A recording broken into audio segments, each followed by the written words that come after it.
MP বলেছিলেন সে শ্রীরামচন্দ্রের বংশধর। রাম বলে পৃথিবীতে কেউ কোনোদিন ছিল না।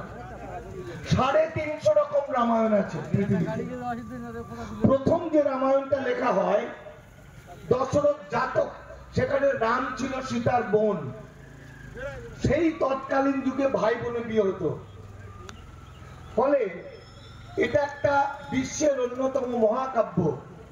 ওটাকে মিথ্যা করে সাজিয়ে, মিথ্যা বলে বলে মিথ্যুকের দল ওটাকে একটা জ্যান্ত মানুষের মতো করে দিয়েছে। যাই হোক, আমরা আরএসএস কি জিনিস জানি না বলে আজকের এই ঘটনা ওয়াকআপ নিয়ে যা যা ঘটছে সেটা আমাদের বুঝতে অসুবিধা হচ্ছে। আমরা মনে করছি যখনই দেখবেন আরএসএস বিজেপি কোনো ভালো কথা বলছে তখনই বুঝে নেবেন অত্যন্ত ষড়যন্ত্রমূলক কিছু একটা ঘটছে। পৃথিবীতে এই জাতি, এই হিংস্র আরএসএস বিজেপি কোনো দিন কোনো ভালো কাজ করতে পারে না। এরা মানবতার শত্রু। 2003-4 সালে তখন যে রিপোর্ট বেরিয়ে আছে সাজা কমিটিতে,